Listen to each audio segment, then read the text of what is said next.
Hello hi ಎಲ್ಲರೂ ನಮಸ್ಕಾರ, welcome back to Janata agent. ನೆನ್ನೆ ದಿವಸ ಸಾಮಾಜಿಕ ಜಾಲತಾಣದಲ್ಲಿ ಹೆಚ್ಚಿನ ಜನ ವೀಕ್ಷಣೆ ಮಾಡಿದಂತಹ ಒಂದು ಪೋಸ್ಟರ್ ಆಗಿತ್ತು ಅಥವಾ ಒಂದು ಪ್ರತಿಕ್ರಿಯೆ ಆಗಿತ್ತು. ಇಡೀ ನಮ್ಮ ರಾಷ್ಟ್ರದ ನಮ್ಮ ದೇಶದ ಜನ ಕೇಳಿರುವಂಥದ್ದು ಮಾತ್ರವಲ್ಲ, ಆ ಒಂದು ದಿವಸಗಳ ಮೊದಲು ಬೇರೆ ಕೆಲವು ಹೇಳಿಕೆಗಳನ್ನು ಕೊಟ್ಟಿದ್ದರು. ಸೊ ಇವೆಲ್ಲವನ್ನು ಈ ಒಂದು ವಿಡಿಯೋದಲ್ಲಿ ಕಂಪ್ಲೀಟ್ ಆಗಿ ವಿವರಿಸ್ತಾ ಹೋಗ್ತೀನಿ. ಈ ಒಂದು ವಿಡಿಯೋವನ್ನು ನೀವು ಮೊದಲನೇ ಬಾರಿ ನೋಡ್ತಾ ಇದ್ದರೆ ದಯವಿಟ್ಟು ಈ ಒಂದು ಚಾನಲನ್ನು ಸಬ್ಸ್ಕ್ರೈಬ್ ಮಾಡ್ಕೊಂಡು ನೋಡಿ. ಮಾತ್ರವಲ್ಲ, ನಿಮಗೆ ಇಷ್ಟವಾದಂತಹ ಟಾಪಿಕ್ಗಳು ಈ ಒಂದು ಚಾನಲ್ ಮುಖಾಂತರ ನಿಮಗೆ ಲಭ್ಯವಾಗುತ್ತಿದ್ದರೆ ದಯವಿಟ್ಟು ಈ ಒಂದು ಚಾನಲನ್ನು ಫಾಲೋ ಅಪ್ ಮಾಡ್ಕೊಳ್ಳಿ. ಸೊ ಸ್ನೇಹಿತರೆ, ನೆನೆ ದಿವಸ ಮೋಹನ್ ಭಾಗವತ್ ಅವರು ನಿಮಗೆ ಖಂಡಿತವಾಗಿಯೂ ಗೊತ್ತಿರ್ಬೋದು, RSSನ ಈವಾಗಿನ ಮುಖಂಡರು ಹೌದು, ಒಂದು ರೀತಿಯಲ್ಲಿ ರಾಷ್ಟ್ರ ಮಟ್ಟದ ನಾಯಕ ಕೂಡ ಹೌದು. ಸೊ ಅವರ ಹೇಳಿಕೆಗಳು ಹಲವು ಗೊಂದಲಗಳಿಗೆ ಕಾರಣವಾಗ್ತಾ ಇರುವಂಥದ್ದು. ನಿನ್ನೆ ದಿವಸ ಅವರು ಕೊಟ್ಟಂತಹ ಒಂದು ಹೇಳಿಕೆ ಆಗಿತ್ತು. ಅಂದರೆ ನೋಡಿ, ಈ ಒಂದು ದೇಶದ ಜನರು ಮನಸ್ಸು ಮಾಡಿದರೆ ನಾಳೆ ಬೆಳಿಗ್ಗೆ ಬೇಕಾದರೂ ಈ ಒಂದು ದೇಶವನ್ನು ಹಿಂದೂ ರಾಷ್ಟ್ರ ಮಾಡ್ಬೋದು ಅನ್ನುವಂತಹ ಒಂದು ಹೇಳಿಕೆ ಬಹಳಷ್ಟು ವಿವಾದಕ್ಕೆ ಕಾರಣವಾಗಿರುವಂಥದ್ದು. ಮಾತ್ರವಲ್ಲ, ಈ ಒಂದು ಹೇಳಿಕೆ ಕೊಡುವುದಕ್ಕಿಂತಲೂ ಮೊದಲು ಅವರು ಮೋಹನ್ ಭಾಗವತ್ ಅವರು ಮುಸಲ್ಮಾನರ ವಿಚಾರದಲ್ಲೂ ಹಿಂದೂಗಳ ವಿಚಾರದಲ್ಲೂ ಕೆಲವೊಂದು ವಿಚಾರಗಳನ್ನು ಪ್ರಸ್ತಾಪ ಮಾಡಿದರು ಎನ್ನುವುದನ್ನು ಕೂಡ ನಾವು ಇಲ್ಲಿ ಗಮನಿಸಬಹುದು. ಅಂದರೆ ಆ ಕಡೆನೂ ತಾಗಿಲ್ಲ, ಈ ಕಡೆನೂ ತಾಗಬಾರ್ದು ಎನ್ನುವಂತಹ ವಿಚಾರದಲ್ಲಿ ಅವರು ಪ್ರತಿಕ್ರಿಯೆಗಳನ್ನು ಒಂದು ರೀತಿಯಲ್ಲಿ ಸರಳವಾಗಿ ತೆಗೆದುಕೊಂಡು ಹೋಗ್ತಾ ಇದ್ದಾರೆ.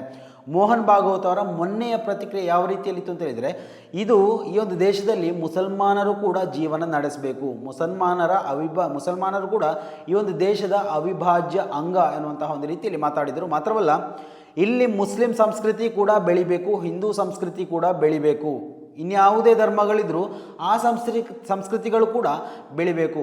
ಮುಸ್ಲಿಂ ಧರ್ಮಕ್ಕೆ ಅವರ ಮದ್ರಸಾ ಶಿಕ್ಷಣಗಳು ಕೂಡ ಪ್ರಾಮುಖ್ಯವಾದದ್ದು, ಹಿಂದೂಗಳಿಗೂ ಕೂಡ ಅವರ ಭಗವದ್ಗೀತೆ ಪ್ರಾಮುಖ್ಯವಾದದ್ದು. ಸೊ ಆ ಒಂದು ಧರ್ಮಗಳು, ಧರ್ಮನಿಷ್ಠೆಗಳು ಕೂಡ ಬೆಳೀತಾ ಹೋಗಬೇಕು. ಇದಕ್ಕೆ ಯಾರೂ ಕೂಡ ತಡೆಯೊಡಬಾರ್ದು ಎನ್ನುವಂತಹ ವಿಚಾರಕ್ಕೆ ಸಂಬಂಧಪಟ್ಟು ಏನು ಮೊನ್ನೆ ದಿವಸ ಪ್ರತಿಕ್ರಿಯೆಯನ್ನು ಕೊಟ್ಟಿದ್ರು, ಅದೇ ಪ್ರತಿಕ್ರಿಯೆ ನಂತರದ ದಿವಸದ ಪ್ರತಿಕ್ರಿಯೆ ಈ ರೀತಿಯಾಗಿತ್ತು. ಅಂದರೆ ನಮ್ಮ ದೇಶದ ಜನ ಮನಸ್ಸು ಮಾಡಿದರೆ ನಾಳೆ ಬೆಳಿಗ್ಗೆ ಬೇಕಾದರೂ ಈ ಒಂದು ದೇಶವನ್ನು ಹಿಂದೂ ರಾಷ್ಟ್ರ ಮಾಡುವಂತಹ ವ್ಯವಸ್ಥೆ ಇವತ್ತು ಇದೆ ಎನ್ನುವಂತಹ ವಿಚಾರಕ್ಕೆ ಸಂಬಂಧಪಟ್ಟು ಒಂದು ರೀತಿಯಲ್ಲಿ ಮೋಹನ್ ಭಾಗವತರ ಕೆಲವೊಂದು ಹೇಳಿಕೆಗಳು ಯಾವ ರೀತಿಯಲ್ಲಿ ಒಂದು ಸಮಾಜವನ್ನು ಒಡೆಯುತ್ತೋ ಅಥವಾ ಜೋಡಿಸುತ್ತೋ ಅಂತ ಕೇಳಿದರೆ ಅದು ಯಾವುದರಲ್ಲೂ ಒಂದು ರೀತಿಯಲ್ಲಿ ತೀರ್ಮಾನ ಬರುವ ಹಾಗೆ ಕಾಣ್ತಾ ಇಲ್ಲ. ಕೆಲವೊಂದು ಗೊಂದಲಗಳನ್ನು ಸೃಷ್ಟಿ ಮಾಡುವಂತಹ ಹೇಳಿಕೆಗಳನ್ನು ಕೊಡ್ತಾ ಇರುವಂಥದ್ದು.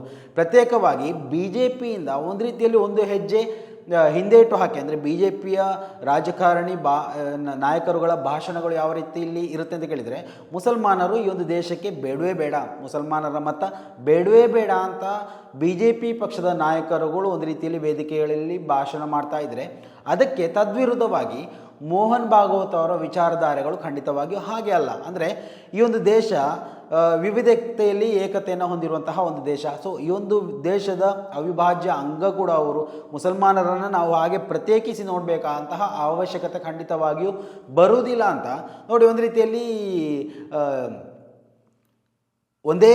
ಒಂದೇ ವರಸೆಯಲ್ಲಿ ಮುಸಲ್ಮಾನರು ವಿರೋಧಿಸುವಂತಹ ಒಂದು ಸಂಘಟನೆ ಆಗಿದೆ RSS, ಅಂದರೆ ರಾಷ್ಟ್ರೀಯ ಸ್ವಯಂ ಸೇವಕ ಸಂಘ ಅನ್ನುವಂತಹ ಆ ಒಂದು ಸಂಘವನ್ನು ಮುಸಲ್ಮಾನರಲ್ಲಿ ಬಹುತೇಕ ಜನ ವಿರೋಧ ಮಾಡುವಂತಹ ವ್ಯಕ್ತಿಗಳು, ಅದೇ ರೀತಿಯಲ್ಲಿ ಮುಸಲ್ಮಾನರನ್ನು ಹಿಂದುತ್ವ ಅಂತ ತಿಳಿದುಕೊಂಡಂತಹ ನಾಯಕರುಗಳು ಬಹುತೇಕವಾಗಿ ವಿರೋಧ ಮಾಡುವಂತಹ ಪದ್ಧತಿಗಳು ಇವತ್ತು ನಮ್ಮ ದೇಶದಲ್ಲಿ ಹೆಚ್ಚಾಗಿ ಬೆಳವಣಿಗೆಗಳು ಕಾಣ್ತಾ ಇರುವಂಥದ್ದು. ಸೊ ಇವೆಲ್ಲದರ ನಡುವೆ ಇಂತಹ ಒಂದು ಹೇಳಿಕೆಗಳು ಈ ಒಂದು ಮೂಮೆಂಟ್ ಯಾವ ರೀತಿಯಲ್ಲಿ ನಮ್ಮ ದೇಶವನ್ನು ಯಾವ ಕಡೆಗೆ ಕರೆದುಕೊಂಡು ಹೋಗ್ತಾ ಇದೆ ಎನ್ನುವುದರ ಒಂದು ಸ್ಪಷ್ಟವಾದಂತಹ ಒಂದು ಚಿತ್ರೀಕರಣವನ್ನು ಇವತ್ತು ನಮ್ಮ ಮುಂದೆ ನೀಡ್ತಾ ಇರುವಂಥದ್ದು. ಸೊ ನಾನು ಈ ಒಂದು ವಿಡಿಯೋವನ್ನು ಎಳೆದು ದೂರಕ್ಕೆ ತೆಗೆದುಕೊಂಡು ಹೋಗೋಕ್ಕೆ ಆಗ್ರಹ ವ್ಯಕ್ತಪಡಿಸುವುದಿಲ್ಲ. ಆದರೆ ನಿನ್ನೆ ಮತ್ತು ಮೊನ್ನೆ ಕೊಟ್ಟಂತಹ ಎರಡು ಹೇಳಿಕೆಗಳು, ಅಂದರೆ ಮುಸಲ್ಮಾನರು ಇರ್ಬೋದು, ಮುಸಲ್ಮಾನರ ಧಾರ್ಮಿಕ ಶಿಕ್ಷಣ ಇರ್ಬೋದು, ಹಿಂದೂಗಳ ಧಾರ್ಮಿಕ ಶಿಕ್ಷಣ ಇರ್ಬೋದು, ಇವೆಲ್ಲವೂ ನಮ್ಮ ದೇಶಕ್ಕೆ ಬಹಳ ಪ್ರಾಮುಖ್ಯವಾದದ್ದು, ಪ್ರಮುಖ ಅವಶ್ಯಕತೆ ಹೊಂದಿರುವಂಥದ್ದು. ಅದು ಯಾವ ರೀತಿಯಲ್ಲಿ ನಡಬೇಕು, ಆ ಒಂದು ಸಿದ್ಧಾಂತಗಳಲ್ಲಿ ನಡಿಬೇಕು. ಅಂದರೆ ಯಾರೂ ಕೂಡ ಒಂದು ರೀತಿಯಲ್ಲಿ ಈ ಒಂದು ಮುಸಲ್ಮಾನ್ ಕಮ್ಯುನಿಟಿಯ ಆ ಒಂದು ಶಿಕ್ಷಣದಿಂದ ನಮ್ಮ ದೇಶಕ್ಕೆ ಯಾವ ರೀತಿಯಲ್ಲಿ ತೊಂದರೆ ಆಗಬಾರ್ದು, ಅದೇ ರೀತಿಯಲ್ಲಿ ಹಿಂದೂಗಳ ಧಾರ್ಮಿಕ ಶಿಕ್ಷಣ ಪದ್ಧತಿಯಿಂದ ನಮ್ಮ ದೇಶಕ್ಕೆ ಯಾವುದೇ ತೊಂದರೆ ಆಗಬಾರ್ದು ಎನ್ನುವಂತಹ ರೀತಿಯಲ್ಲಿ ಅವರ ಪ್ರತಿಕ್ರಿಯೆ ಇತ್ತು.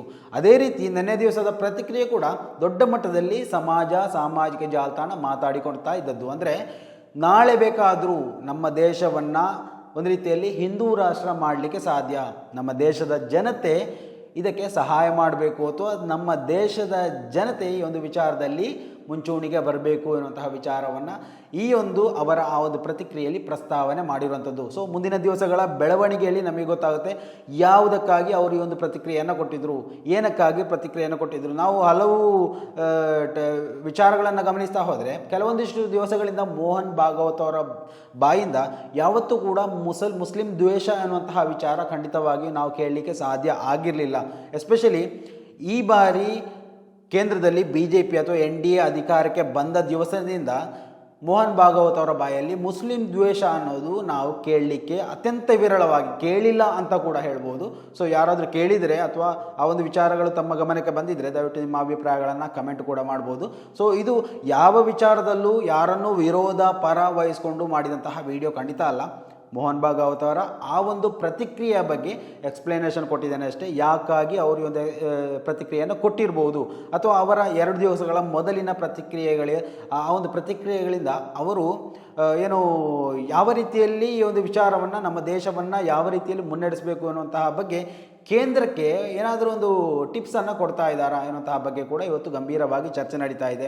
ಸೊ ಯಾಕೆ ಈ ಒಂದು ವಿಚಾರವನ್ನೇ ನಾನು ಇಷ್ಟೊಂದು ದೊಡ್ಡ ಮಟ್ಟದಲ್ಲಿ ಪ್ರಸ್ತಾಪ ಮಾಡಿದೆ ಅಂತ ಕೇಳಿದರೆ, ಕಾಂಗ್ರೆಸ್ ನಾಯಕರಾದಂತಹ ಪ್ರಿಯಾಂಕ್ ಖರ್ಗೆ ಇರ್ಬೋದು, BK ಹರಿಪ್ರಸಾದ್ ಇರ್ಬೋದು, ಇಂತಹ ರಾಜಕಾರಣಿಗಳು RSS ಅನ್ನು ವಿರೋಧ ಮಾಡುವುದಲ್ಲದೆ ಬ್ಯಾನ್ ಕೂಡ ಮಾಡಬೇಕು ಅಥವಾ ಈ ಒಂದು ಏನು ಸರ್ಕಾರಿ ಪ್ರದೇಶಗಳಲ್ಲಿ ಯಾವುದೇ ಕಾರ್ಯಕ್ರಮಗಳನ್ನು ಮಾಡುವ ಮೊದಲು ಪರ್ಮಿಷನನ್ನು ಪಡಿಬೇಕು ಅನ್ನುವಂತಹ ವಿಚಾರವನ್ನು ಕೂಡ ಪ್ರಸ್ತಾಪ ಮಾಡಿದರು. ಮಾತ್ರವಲ್ಲ, ಏನು ಪಥಸಂಚಲನ ನಡೆಯುತ್ತೆ ಅದಕ್ಕೂ ಕೂಡ ಸರ್ಕಾರ ವಿರೋಧವನ್ನು ವ್ಯಕ್ತಪಡಿಸಿತು. ಸರ್ಕಾರ ಮತ್ತು ಕೋರ್ಟ್ ಮಧ್ಯೆ ಒಂದು ವಿಚಾರ ಇವತ್ತು ಕೂಡ ದೊಡ್ಡ ಮಟ್ಟದಲ್ಲಿ ಚರ್ಚೆಯಲ್ಲಿದೆ. ಸೊ ಇವೆಲ್ಲ ಬೆಳವಣಿಗೆಗಳು ನಡೀತಾ ಇರುವಂಥ ಸಂದರ್ಭದಲ್ಲಿ RSS ಮುಖಂಡ ಮಾತ್ರ ಅಲ್ಲ, ನಮ್ಮ ಈ ಒಂದು ಕೇಂದ್ರದಲ್ಲಿ RSSನ ಪ್ರತ್ಯೇಕವಾಗಿ ಹೇಳಬೇಕಾದ್ರೆ RSS ನಾಯಕ ಅಂತ ಹೇಳ್ಬೋದು, RSSನ ಅಧ್ಯಕ್ಷ ಅಂತ ಹೇಳ್ಬೋದು. ಸೊ ಈ ಒಂದು ವ್ಯಕ್ತಿಯಿಂದ ಇಂತಹ ಹೇಳಿಕೆಗಳು ಬರುವಂಥ ಸಂದರ್ಭದಲ್ಲಿ ಏನು ಬೆಳವಣಿಗೆಗಳು ನಡೀಬಹುದು ಅನ್ನೋಂತಹ ವಿಚಾರದ ಬಗ್ಗೆ ಗೊಂದಲಗಳು ಸೃಷ್ಟಿಯಾಗಿರುವಂಥದ್ದು. ಸ್ನೇಹಿತರೆ, ದಯವಿಟ್ಟು ಈ ಒಂದು ವಿಚಾರದ ಬಗ್ಗೆ ನಿಮ್ಮ ಆ ಒಂದು ಅನುಭವಕ್ಕೂ ಬಂದಿದ್ದರೆ ನಿಮ್ಮ ಅಭಿಪ್ರಾಯನ ದಯವಿಟ್ಟು ಕಮೆಂಟ್ ಮಾಡಿ. ಮುಂದಿನ ಮಾಹಿತಿಯೊಂದಿಗೆ ಮತ್ತೆ ಭೇಟಿಯಾಗೋಣ. ಅಲ್ಲಿವರೆಗೂ ನಮಸ್ಕಾರ.